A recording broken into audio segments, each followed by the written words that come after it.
एक बार एक राजा ने जयदेव महाप्रभु से दीक्षा ग्रहण कर ली। सब लोग इधर देखो, ध्यान से सुनो। दीक्षा ग्रहण करके जयदेव महाप्रभु को अपनी गुरु पदवी पर बिठा करके अपने राज्य में ही उनको कहा कि आप यहीं निवास कीजिए। तो जयदेव महाप्रभु ने विचार किया कि राजा के यहां रह करके उसको सही निर्देशन देने से राज्य का भला होगा। अच्छा, रुक जाते हैं। कुछ दिन बाद जयदेव महाप्रभु ने कहा कि आप अपनी गुरु मां को भी बुलवा लो यहीं पे, मतलब पद्मावती जी को। तो राजा ने सहर्ष स्वीकार किया और पद्मावती गुरु माता, उनका आगमन हुआ। हमारी निवेदन है, बहुत ध्यान से सुनिएगा। तो जो राजा की पत्नी थी, कहीं ना कहीं उसके मन में यह भाव आता था कि आज तक तो उसी को ही पूजते थे पूरे राज्य में सब लोग, राजमाता राजमाता कहकर के सब लोग उसको वंदन करते थे। लेकिन जब से पद्मावती का आगमन हुआ, गुरु माता का आगमन हुआ, तो जो प्रणाम करने वाले सिर झुकाते ना, वो पहले पद्मावती जी को झुकाते, बाद में रानी को झुकाते। रानी को इस बात से थोड़ा मनी मन ईर्ष्या होने लगी। एक बात कहें, कबीरदास जी का एक पद है, मुझे याद नहीं आता, उसमें कबीरदास कहते हैं, काम जीत लोगे, क्रोध जीत लोगे, लेकिन ईर्ष्या नहीं जीती जाती। दूसरे के प्रति सम्मान देख करके उसके प्रति ईर्ष्या ना हो, ये तो कोई जगन्नाथ महाप्रभु की कृपा दृष्टि भाजन व्यक्ति के साथ ही हो सकता है कि उसमें ईर्ष्या ना आवे, आ ही जाती है। अरे लोग बाग हमसे मिलने आते हैं तो आजकल इतनी भीड़ हो जाती कि लाइन लगा के आते हैं। अब पीछे वाला व्यक्ति देख रहा है कि आगे वाले से महाराज जी कैसे मिले, इसको कहां कहां छुआ, इसके सिर पे हाथ धरा, मेरे कंधे पे ही धरा है, उसके प्रति ईर्ष्या कर लेते हैं और फिर दोबारा आते हैं, महाराज जी मेरे भी यहीं धरो।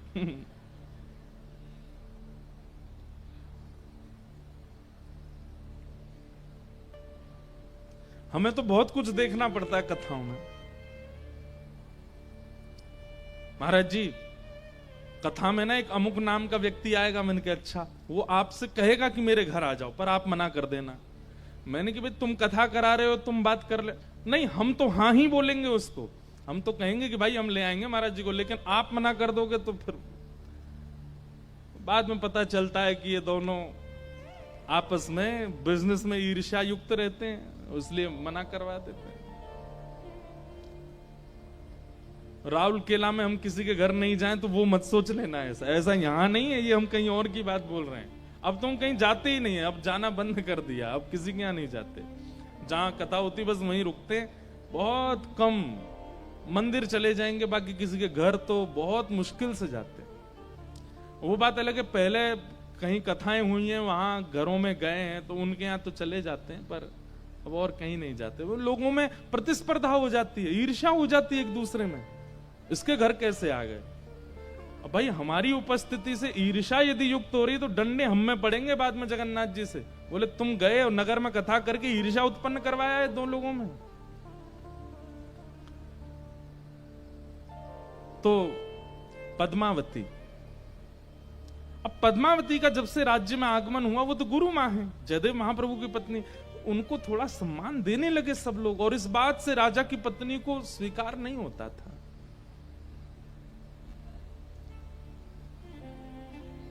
अब तो ये भी स्थिति हो गई थी कि जब सभा में बैठते थे तो राजा बैठता था, राजा के बगल में थोड़े ऊंचे सिंहासन पर जयदेव महाप्रभु बैठते थे, और रानी वास में रानी बैठती थी, उससे थोड़े ऊंचे सिंहासन पर पद्मावती बैठती थी, वो गुरु मां है। सब चीजों से ईर्ष्या उत्पन्न होती जा रही थी। एक दिन की बात, सब रानीवास में बैठे थे, तभी कुछ लोगों ने आकर के कहा, रानी आपके दूर के भाई, उनका युद्ध चल रहा था ना? बोले जी।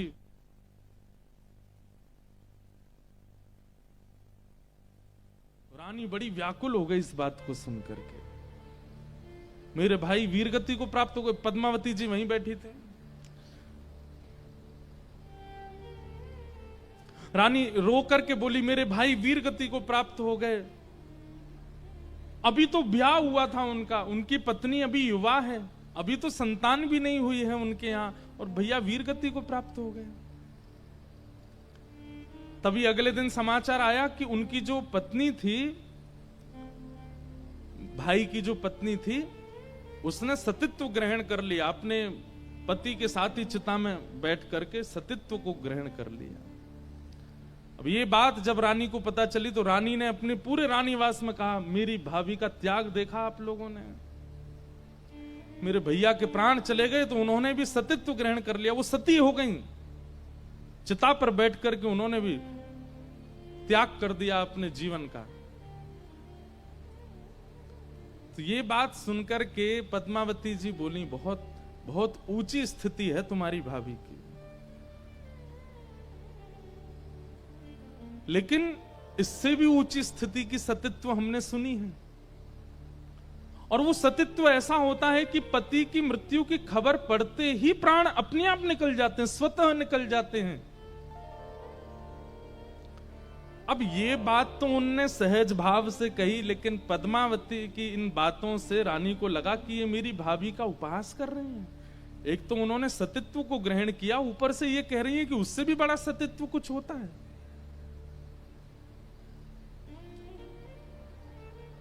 पद्मावती की बातों को सुनकर के रानी बोली, आप भी पतिव्रता नारी है ना? पद्मावती बोली, इसमें कोई संशय नहीं है, मैं जयदेव महाप्रभु के प्रति अपने इष्ट भाव रखती हूं, वही मेरे जगन्नाथ हैं, वही मेरे सर्वस्व हैं। और एक दिन ऐसा स्वांग रचा,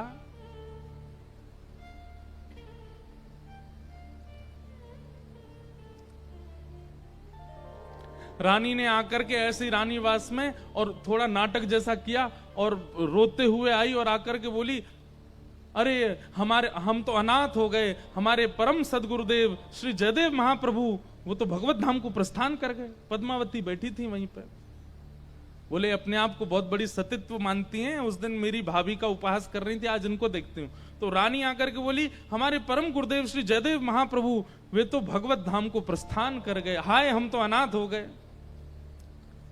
रानी रोने लगी। पद्मावती जी बैठी थी वहीं पर, पद्मावती जी ने नेत्र बंद किए तो नेत्र बंद करके पता चला कि वो तो राजा के साथ 3 दिन के प्रवास पर गए।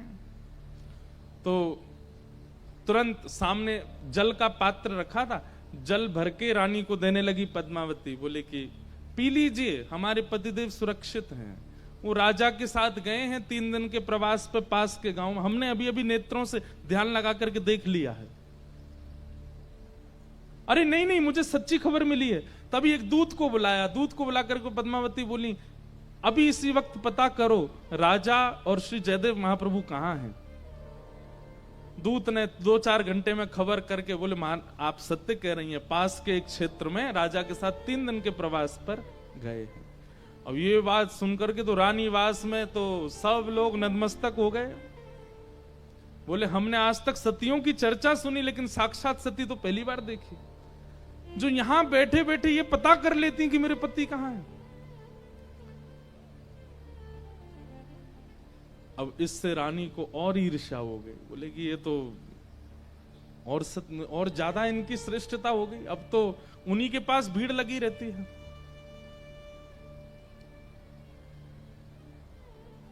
एक दिन रानी हट करने लगी राजा से और राजा को कहती है कि आप उत्तर भारत की यात्रा पर जाओ। बोले जाएं क्यों, कोई जरूरत ही नहीं है, फिर क्यों जाएं? बोले नहीं, आप लेके जाओ और इनको लेकर के जाओ, जयदेव महाप्रभु को लेके जाओ, मुझे इनकी पत्नी की परीक्षा लेनी है। अपने पति को बता दिया। राजा ने कहा तुम अच्छा नहीं कर रही हो, इससे अनर्थ हो जाएगा, पूरे राज्य का सर्वनाश हो जाएगा, तुम गुरुदेव और गुरुमां की परीक्षा ले रही हो। लेकिन पत्नी हट, नतमस्तक होना ही पड़ता है, चाहे राजा हो पति। भोजन प्रसाद बंद कर दिया, बात करना बंद कर दिया राजा से। अंत में राजा बोला, देवी होगा तो अनर्थ हमारा, लेकिन तुम्हारे इस हट के आगे मैं अपनी हार मानता हूं, ले जा रहा हूं उत्तर भारत किया। क्योंकि रानी को पता था कि उत्तर भारत दूर है, वहां से संदेश नहीं आ पाएगा, और तब मैं ये कह दूंगी कि उनके प्राण चले गए, और तब देखती हूं क्या होगा। लंबी यात्रा पर राजा जयदेव महाप्रभु को लेकर के चले गए और कुछ दिनों के बाद रानी ने फिर वैसा ही स्वांग किया। अब तो पूरी सभा में ऐसी योजना बनाई कि दूत पत्र लेकर के आएगा, बाकायदा आकर के सब रोएंगे, सब लोग हाहाकार मचाएंगे कि जयदेव महाप्रभु चले गए, तब देखती हूं क्या होगा। और एक दिन वही हुआ, रानीवास में एक दूत आया, आकर के चिल्ला चिल्ला करके कहने लगा, हमारे परम पिता, हमारे साक्षात गुरुदेव श्री जयदेव महाप्रभु का भगवत धाम गमन हो गया। राजा ने स्वयं पत्र लिख करके भेजा और नीचे हस्ताक्षर किए हैं, 15 दिन के अंदर उनका शव लाया जाएगा। सब लोग रोने लगे, लेकिन पद्मावती अभी भी जानती हैं कि कुछ हुआ नहीं है। लेकिन इस रानी को बहुत पड़ी है मेरे सतीत्व को देखने की। और तुरंत पद्मावती जी ने योग ध्यान लगाया और अपनी योग अग्नि से अपने सतीत्व को ग्रहण कर लिया और वहीं अपने प्राण त्याग दिए। प्राण त्याग करके शिथिल शरीर पड़ा है उनका, प्राण जा चुके। ये देख करके तो रानी तो घबरा गई, बोली सच में चली गई क्या? वैद्य बुलाया, वैद्य ने कहा इनकी नब्ज नहीं चल रही है, इनकी श्वास नहीं चल रही है, हृदय की धड़कन रुक चुकी है, प्राण निकल चुके हैं इनके। अब सब स्वांग जो कर रहे थे, नाटक कर रहे थे, वो सब रानी से कहने, रानी ये क्या कर दिया आपने? जयदेव महाप्रभु तो जीवित हैं, इन्होंने प्राण त्याग दिए। बोले राजा को अभी पत्र लिख करके कहो कि वो तुरंत वापस आवे, आधे रास्ते से ही आवे, अब मैं कैसे संभालूंगी, क्या होगा? आधी ग्लानि होने लगी अपने ऊपर।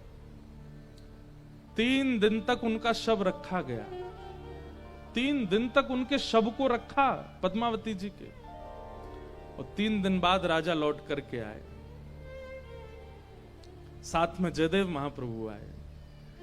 रानी ने सब सत्य बता दिया। बोले गुरुदेव मुझसे अपराध हुआ, मैं जानबूझ के इनका सतीत्व देखना चाहती थी, इसलिए मैंने 2 बार अपराध किया। पहले बार में तो इन्होंने अपना सतीत्व का परिचय दिया, पर दूसरे बार में तो पूर्ण परिचय दे दिया, इन्होंने प्राण त्याग दिए। जयदेव महाप्रभु बोले तुम चिंतित मत हो। अपनी पत्नी पद्मावती के शव के पास जयदेव महाप्रभु गए और उनके सिर को उठा करके अपनी गोद में रखा। महाप्रभु श्री जगन्नाथ जी का स्मरण किया और स्मरण करके कान के समीप जाकर के जयदेव महाप्रभु गीत गोविंद का पाठ करने लगे।